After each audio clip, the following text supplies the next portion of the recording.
Decimate Drive completely destroys the horror formula. It's not like most, where you just have a generic serial killer hunting you. Instead, Decimate Drive has you running from your life from these horrifying cars.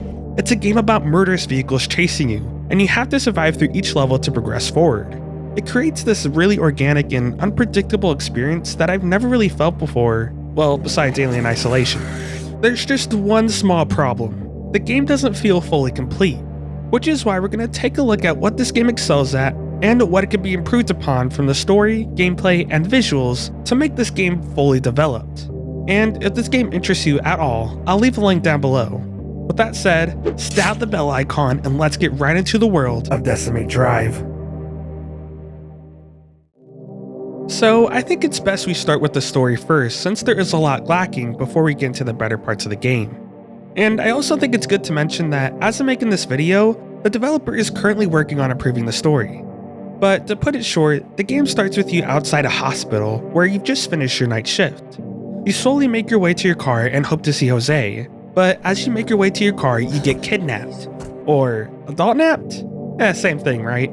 Anyhow, you find yourself in the back trunk of a car, but before you can situate yourself, you hear a loud scream from Frank and get involved in a serious car crash.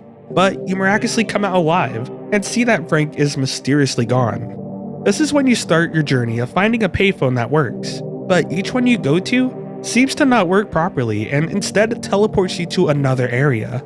You start to hear cars from afar seeming to be waiting for you, and eventually, these murderous vehicles start attacking you with the intent to kill. As you go through each level, you get glimpses of the past, and I think what the story is trying to say is Frank wanted a lot from you and Jose to help with Andrea, a young girl that is fighting the same disease that killed her mother. And maybe went as far as keeping you hostage to take care of Andrea against your will. This might have been why you end up killing Andrea in her sleep. Again, take this with a huge grain of salt, because quite honestly, I feel so lost with the story and what it's trying to say. There's a lot more that happens story-wise, but I don't even feel confident enough to talk about it because I just don't get it. You do get two endings, however, one that's called The Way Back Home, and the other called Join Us. But I'd be lying to you if I said I knew what they meant. And that's the problem with this story. I think the developer was trying to create interesting lore that you'd slowly piece together as you progress through the game. But if I can't even understand the broad strokes, how am I supposed to understand the finer details? In Decimate Drive, I don't even understand what my character's name is and why she cares so much about Jose, let alone Frank. In order to make a story interesting, you have to give the player something nice to chew on that gives enough information about why you're here and has some nice hints as to what's going on. But in Decimate Drive, you just don't get that. But thankfully, the developer is taking the feedback to heart and is working on making the story a little easier to read. And I think that's a great idea because it seems I'm not the only one that doesn't understand the story. But moving on, let's talk about the best part of this game, that being the gameplay. First thing I want to say is I love that instead of running away from your stereotypical serial killer, you're quite literally running away from a Honda Civic. I mean, it just can't get better than that. The concept of this game is such a fresh take on horror that you just can't help but have fun playing it. In each level, you feel like you're in the movie Maximum Overdrive, running away and dodging these murderous cars. And while you're running for your life, you also have to go to each payphone. They almost act like waypoints in a way. The last payphone always teleports you to the next level where you'd repeat the process again. Now, normally I would say doing this for each level gets repetitive, but since it takes about an hour and 45 minutes to complete, it doesn't overstay its welcome. And the way the cars act in this game makes it really hard not to have fun. But if I had the choice, I'd add another objective. Like maybe there's a main car that's roaming around a drive-in theater, and you have to make your way past it by hiding behind these broken down cars. It would be a lot of fun and break up the game a little bit. But moving on, each level has a different number of vehicles and has types that act slightly different from the rest.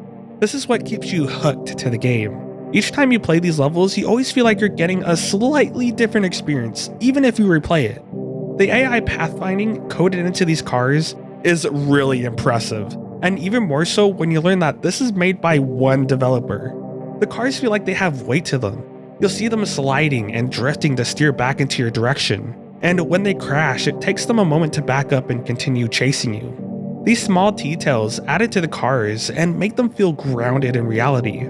They're able to interact with boxes, barrels, and other objects on the ground, and you can even see the imprints of the tires in the snow. And when they manage to gain speed, they haul ass. Don't underestimate them, because if you leave an opening, they will most definitely kill you.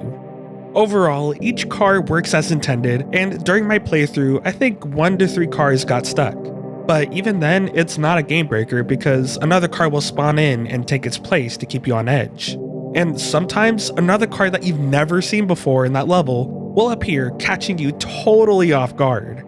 The game loop that's presented here makes for a fun and stressful playthrough, so much that it can almost be a little much at times. I do appreciate that there are breaks with certain levels being dedicated to storytelling. It gives you some breathing room to relax, but towards the end, it gets really intense and it gets very difficult. Most levels towards the end, you're dealing with at least 3 cars at once. And sometimes, I felt like a chicken with its head cut off, frantically checking where the cars were at all times. I mean, I'm pretty sure I died at least 12 times on level 16. But, I mean, that's kinda on me since you can control the difficulty. I really don't know why I did that to myself. Let's just say I wanted to experience how the developer intended. Yeah, let's go with that. But back to what I was saying, it can get very stressful, especially if you get caught off guard like this. You need to chill. Oh my, oh my, damn, head-on collision. I mean, sure, there is the ability to look behind you on your left and right, which is a very cool mechanic, but I feel it's slightly too slow, and I'm just better off physically looking behind me instead. Another huge problem was how dark the game can be at times. This is a hard one because I can understand why it's so dark.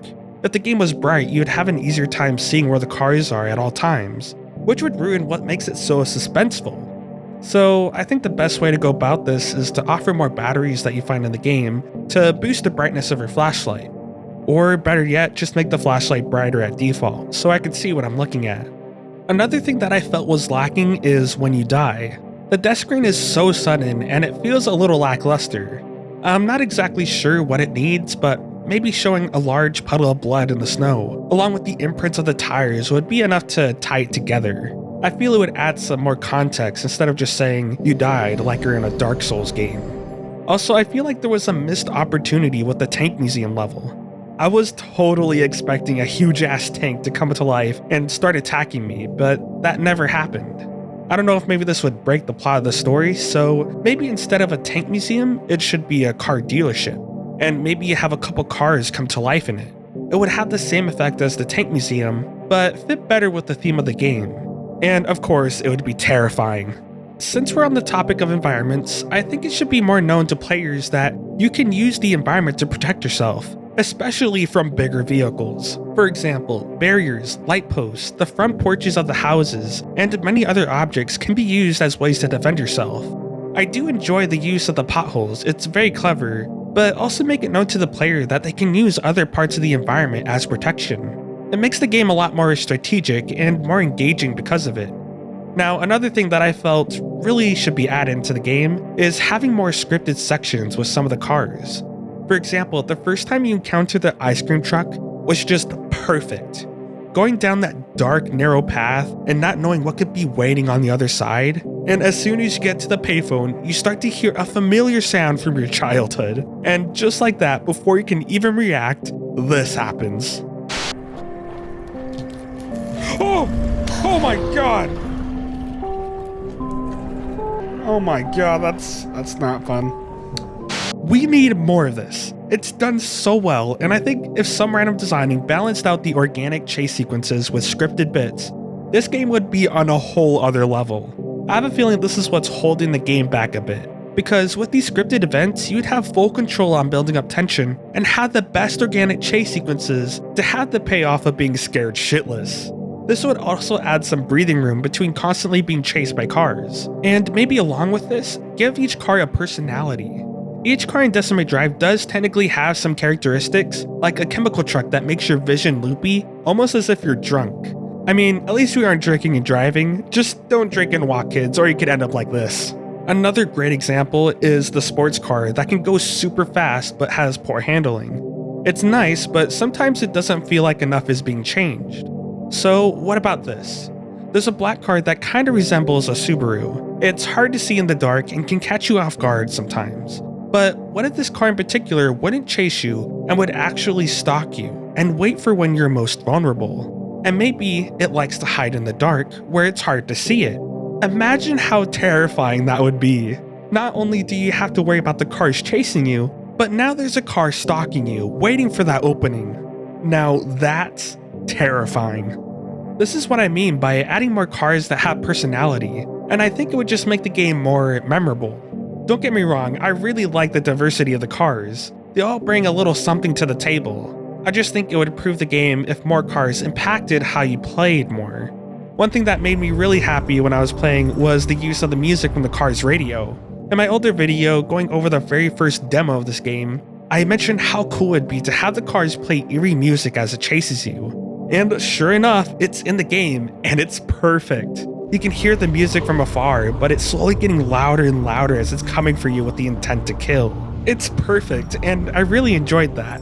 The last thing I'd suggest is to add a custom mode where the player can choose the level and the types of cars they want, as well as where they want the payphones to be. This would give the player incentive to keep playing. I think overall that really depends how hard this would be to implement, because if it takes too long and distracts from working on the base game, it might not be such a great idea, but I do think it would be fun if it was put in the game. That, and I'm imagining what mods would be like for this game. I can already envision Lightning McQueen speeding towards you with murderous intent, but I digress. Now that we talked about the gameplay, let's take a look at the unique visuals of Decimate Drive. Now, I'm sure you probably noticed that it's constantly snowing and the ground is always caked in snow. And not to mention the green hue over the game that really gives it an identity.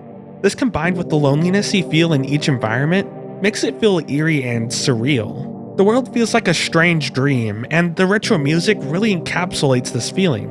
Each level served its purpose of immersing you into the environment and makes you feel like you're in the game. I also really like that some of these levels had some aspects of liminal space in them. For example, in level 5, you explore a storage rental with tons of garages everywhere you look. It creates this eerie atmosphere, and every level does this really well. It would, however, be nice if there was more levels centered around cars, like a drive-in theater, a car wash facility, or a car dealership. It would just fit the game so well and would create very rememberable levels. There is one major problem though that I realized when looking for the secret collectibles. There's a huge lack in environmental barriers. For the most part, you can go around the map and go to the areas that you really shouldn't be able to go to, and I think this can be fixed by adding objects that block the player from going any farther. It also makes it a lot easier for the player to know exactly where they should be going and where they're not supposed to be. But other than that, the visuals are perfect for this game and work towards immersing the player. As you can see, this game is not like many horror games and provides an interesting twist in the genre. Sure, the game doesn't feel fully complete, but it's going in the right direction and is certainly worth buying and trying it out. The gameplay is engaging and organic, the cards add tension and are just a blast to play around with. The visuals do a perfect job at setting the tone and immerses you in the world of Decimate Drive. It just needs to have a little bit more content to make this game feel fully alive. The only negative thing about this game is simply the story at the time of making this video. It needs more and it needs to be clearer, but I full-heartedly trust the developer to keep improving the game and making the needed adjustments to improve Decimate Drive. Some random designing has come a long way, and just like my older video, I'm excited to see where this goes and what will come of this game. Making games isn't easy, and I have a lot of respect for indie developers working on their passion to create what they want.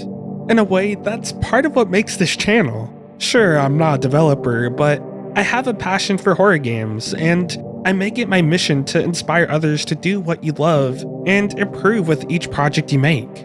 And if you're currently working on a passion project, leave a comment down below because I'd love to see what you guys have been working on. With that said, if you enjoyed this video and need more Devilish content, take a deep dive into the behind-the-scene horrors of my Patreon, or maybe take a drive down memory lane and learn why Tattletale became forgotten. I promise you won't regret it. With that said, see you next time.